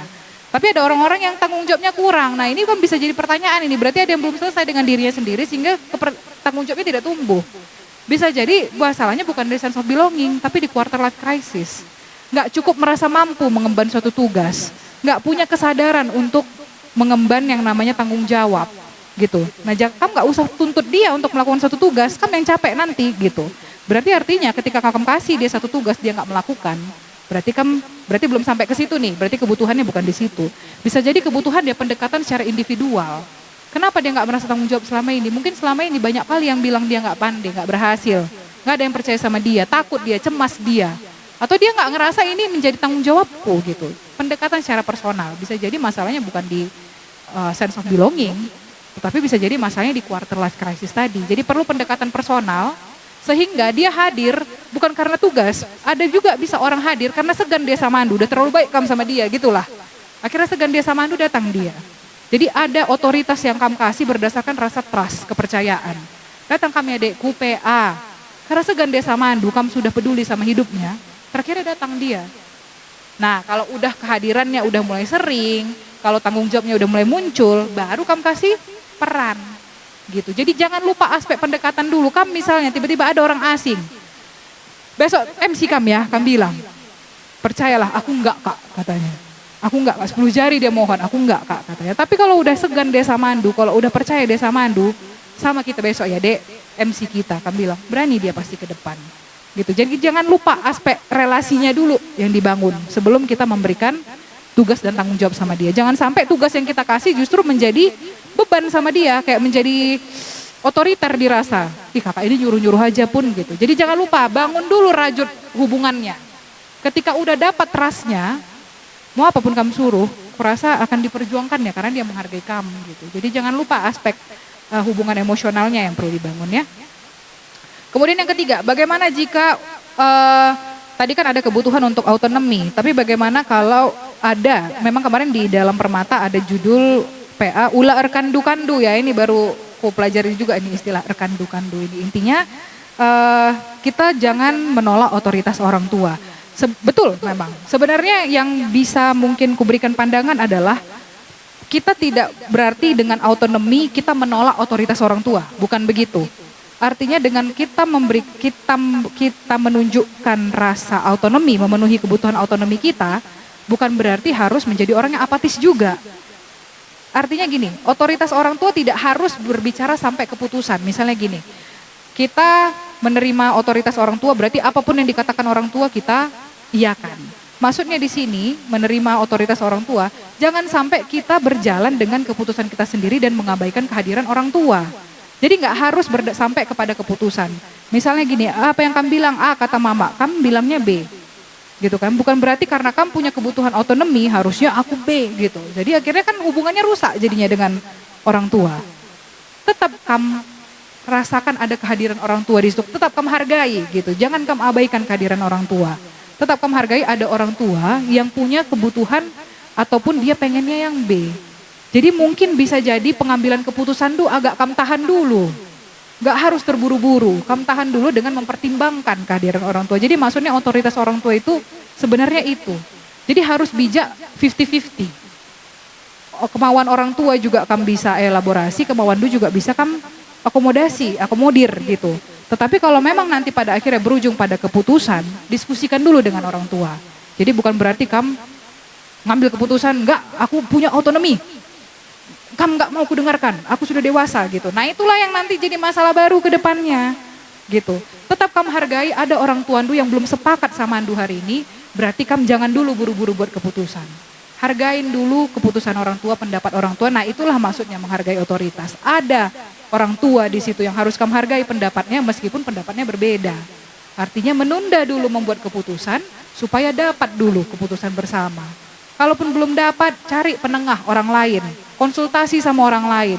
Jangan buat keputusan yang melukai hati orang tua. Sebenarnya maksudnya itu otoritas orang tua. Bukan berarti mematuhi juga semua mau orang tua. Ingat usia dewasa yang dituntut adalah tanggung jawab terhadap keputusan sendiri. Sekalipun nanti sudah kamu diskusi sama orang, sudah kamu menunda, sudah kamu komunikasi dengan baik dengan orang tua, pada akhirnya kamu harus mengambil keputusan itu sendiri, tanggung jawabi segala resikonya. Gitu. Yang penting kamu sudah menghormati keberadaan orang tua, sudah mendiskusikannya, sudah mempertimbangkan pendapat orang tua, dan kamu tidak mengabaikan otoritas orang tua. Ya, itu yang sebenarnya bisa menjawab. Semoga bisa menjawab pertanyaan teman-teman semua. Kami kembalikan lagi ke MC.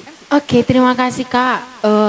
Apakah teman-teman yang nanya tadi, gimana? Masih adakah pendapat yang lain? Sudah? Oke, mana tahu ada teman-teman yang mau nanya lagi, boleh. Kita buka lagi termin selanjutnya. Masih ada teman-teman yang laki-laki? Masih? Ya kayaknya gak ada lagi Kak, tapi aku mau nanya. Boleh. Jadi gini, udah ada beberapa organisasi yang kami ada di dalam berkecimpung gitu Kak. Mulai dari Permata, organisasi di luar Permata, di kampus juga dulu gitu. Jadi bermacam-macam orang yang kudapati di kepengurusan tersebut kayak gitu kan. Ada yang mungkin dia harus disuruh dulu baru taunya tanggung jawabnya. Ada yang enggak pun disuruh taunya tanggung jawabnya. Ada juga yang gelah aku lah picat, kusuruh aja lah temanku bagai. Jadi ada temannya dibuatnya jadi alatnya untuk mancing-mancing temannya yang lain biar di antara yang satu itu enggak berantem, temannya yang kena kayak gitu. Dan ada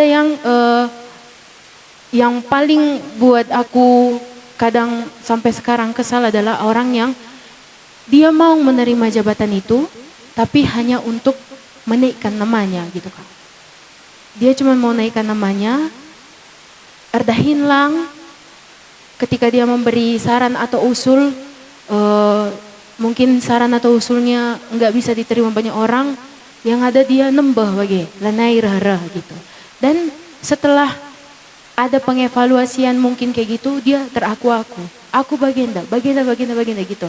Jadi itu salah satu orang yang sampai sekarang nggak terterima aku gitu kak. Kamu udah tahu tugas do, kamu udah tahu tanggung jawab do. Kalau kamu nerima itu, berarti kamu harus penuhi tanggung jawab, tugas dan tanggung jawab do. Aku berpikir kayak gitu. Tapi ternyata banyak teman-teman kami yang nerima jabatan gitu aja kak, tapi dia nggak mau ngerjakan tugasnya gitu. Jadi mungkin bisa kamu kasih wejangan kayak mana kami harus berpikir bahwa enggak semua orang itu sama gitu. Dan kayak mana juga kami harus menangani teman-teman yang kayak gitu dia gitu kak. Bujur. Oke, ini pertanyaan bagus ya. Memang gini teman-teman, beda organisasi, beda konteks. Dan beda budaya organisasinya dan beda sistem organisasinya. Kalau kita bandingkan dengan Permata, coba kita review ya keadaan Permata. Kita lihat realitas Permata kita. Yang mana lebih banyak, aku bilang pula, lebih banyak yang mau jadi anggota atau mau jadi pengurus? Anggota. Yang biasanya jadi pengurus, itu kayak mana dinamikanya makanya dia mau jadi pengurus?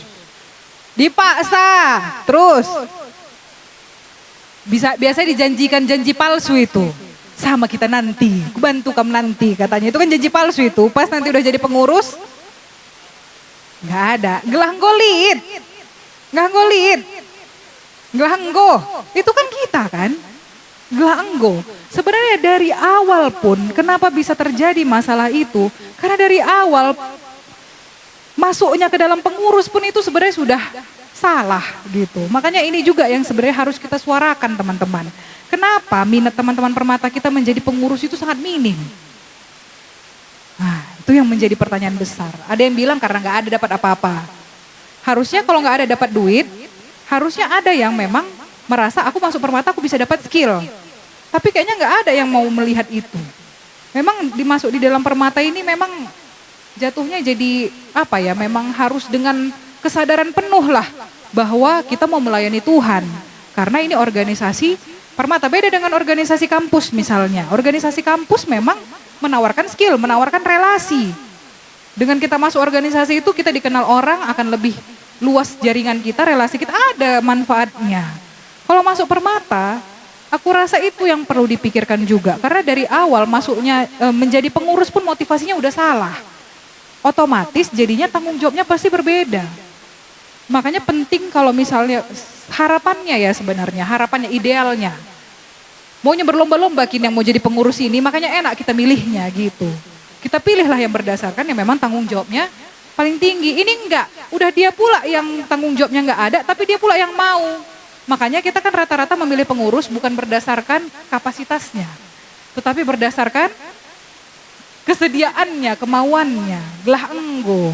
Nah itulah awal masalahnya tadi. Makanya kalau teman-teman masih sempat punya waktu, bekalilah teman-teman anggota kita sebelum dia menjadi pengurus itu dengan latihan kader kepemimpinan. Dan kader kepemimpinan selama ini pun sebenarnya perlu kita rombak lagi gitu. Bukan hanya sekedar teori. Tetapi sampai bagaimana dia menyadari, oh tipe kepemimpinanku ini yang otoriter ini. Tipe kepemimpinanku ini bukan kepemimpinan yang berpusat kepada anggota ini. Jadi sampai kepada kesadaran, jadi dia sadar nanti ketika aku memimpin, aku mau memimpin tipeku yang bagaimana. Harusnya bisa sampai ke situ. Tapi banyak PR kita teman-teman, sangat banyak. Jadi kalau menyelesaikan permasalahan yang kami bilang tadi, pertama kita harus menyadari dulu konteks Permata supaya kamu nggak over ekspektasi. Karena ketika kamu menaruh ekspektasi, kamu kecewa nanti. Harusnya kayak gini, karena di organisasi yang lain, kesadarannya lebih tinggi. Beda organisasi pasti beda dinamikanya, beda budayanya dan beda kepengurusannya. Artinya kalau di dalam Permata memang kasih tinggal gitu. Ketika sadari dia pengurus dan dia tidak ada tanggung jawabnya, kamu cari siapa yang backup. Supaya apa? Supaya program tidak terhambat. Jangan sampai karena dia sendiri program gak jalan. Jadi bijak-bijaklah sebagai ketua nanti bisa mengakomodir atau mengisi kebutuhan itu gitu. Jadi Kalau bicara soal itu sangat kompleks, tentu kita harus melihat permasalahan dari akarnya itu seperti apa. Kamu harus lihat Permata ini memang organisasinya begitu, dari penerimaan pun menjadi pengurus, motivasinya aja udah salah. Memang motivasi orang menjadi pengurus itu beda-beda. Ada yang memang mau nyari nama, jarang misalnya yang memang melayani Tuhan. Nah, aku pengen kali punya survei yang bisa melihat persentase pengurus itu. Tapi nggak tahu ya Permata Pusat apakah nanti punya lead bank atau enggak. Semoga kita betul-betul punya lead bank yang berjalan sehingga kita bisa mendeteksi sekarang kondisi kebutuhan sekarang kondisi pengurus Permata, rata-rata apa motivasinya untuk menjadi pengurus ini? Apakah karena skill, apa karena nama, apakah karena biar enggo gitu ya? Apakah karena memang melayani Tuhan? Kurasa presentasi karena melayani Tuhan ini sebenarnya kecil. Makanya nanti semoga kita bisa berkembang terus, bisa mengarah sampai ke sana ya. Itu aja untuk saat ini, mungkin yang harus dikembangkan adalah rasa penerimaan terhadap kekurangan orang lain dan kekreativitasan untuk bisa mengisi teman-teman kita yang punya kekurangan itu. Oke, bujur Kak. Berarti Permata programnya tidak hanya untuk PA, kebaktian pemuda, retreat kayak gitu, tapi ada juga yang perlu dikembangkan di Permata ini yang bisa menambah skill gitu ya. Kalaupun hanya PA, retreat aja nggak apa-apa, nggak harus banyak. Semakin banyak pun nanti program nggak bisa direalisasikan, bahaya juga. Tapi menyentuh jangan hanya kuantitas, tapi kualitas. Ketika retreat itu, situlah waktu untuk kamu tahu kayak mana kawanku yang ini ya, apa permasalahan hidupnya ya. Siapa pembicara yang bisa kita undang yang bisa memenuhi kekosongan jiwanya ya gitu. Jadi nggak apa-apa, satu pun program dulu, cuman retreat sama PA pun yang jalan aktif. Tapi kalau PA-nya setiap PA, ayo teman-teman kita, satu-satu orang bisa saling mendoakan, apa yang bisa kudoakan dari kamu. Kurasa itu sangat bermakna bagi orang. Jadi nggak harus program banyak, tetapi peningkatan kualitas yang menyentuh kebutuhan dari teman-teman anggota, kurasa itu yang paling penting. Oke, terima kasih Kak untuk seminar hari ini. Mari kita berikan tepuk tangan untuk kakak kita teman-teman. Jadi dari sesi untuk seminar hari ini Godung. Jadi sebentar lagi kita akan coffee break. Nah, setelah coffee break kita masuk ke BGA Baca Gali Alkitab. Di situ nanti kami udah ada kirim link Google Form untuk teman-teman semua yang mau konseling pribadi. Jadi kita ada 4 Kak sama kakak. Jadi kita punya 4 konselor yang datang hari ini. Jadi kamu boleh cerita curhat apa aja gitu ya Kak, keluh kesahdu atau keluhan selama ini yang sampai sekarang mengganjal di hati Indu. Jadi ada nanti konselor yang akan membantu kita. Nah sambil BGA nanti mungkin satu-satu kita ke ruangan yang udah disiapkan panitia. Jadi mari kita isi Google Formnya, karena kalau nggak kamu isi Google Formnya mungkin agak terkendala sedikit kalau mau konseling teman-teman, karena teman-teman konselor kita juga perlu datandu, keluhandu dan yang perlu diisi di Google Form itu. Jadi mari kita isi sama-sama. Kami sudah kirim linknya di grup kita peserta Bible Camp Permata. Oke, terima kasih untuk sesi hari ini Kak. Terima kasih untuk bekalnya, sangat membekali kami semua, terkhususnya sini mayoritas pengurus Permata. Jadi mungkin bisa nanti dievaluasi lagi di ratin kami setiap bulannya di rukun masing-masing. Jadi teman-teman sebelum kita coffee break, kayaknya kita foto bersama dulu. Atau kita doa dulu ya. Doa dulu baru foto bersama. Jadi mari kita satukan hati kita bersatu dalam doa. Bapa kami yang di sorga, terima kasih Tuhan pada hari ini kami telah selesai mendengarkan dan juga memahami bersama-sama seminar yang dibawakan oleh kakak kami, untuk kami bisa dapat bertumbuh bersama di tengah-tengah Permata GBKP, terkhususnya Permata GBKP Klasis Dairy. Tuhan yang memampukan kami, Tuhan yang mengisi kami, dan Tuhan yang mengawali kami semua supaya kami benar-benar siap tumbuh bersama dan berbuah di tengah-tengah rungkun kami masing-masing dari bahan dan juga bekal yang diberikan oleh penyeminar kami pada hari ini. Begitu juga Tuhan, selanjutnya kami akan melanjutkan acara kami juga. Tuhan yang turut campur tangan di setiap acara yang kami lakukan dalam satu hari ini, dan kami percaya berkat Tuhan tetap berada di tempat kami, di sini, yang mengawali kami dan membantu kami, sehingga tidak ada mara bahaya ataupun sesuatu hal yang tidak kami inginkan terjadi. Terima kasih Tuhan, kami serahkan semuanya ke dalam tangan pengasihan-Mu. Amin. Jadi teman-teman, mari kita dulu berfoto bersama.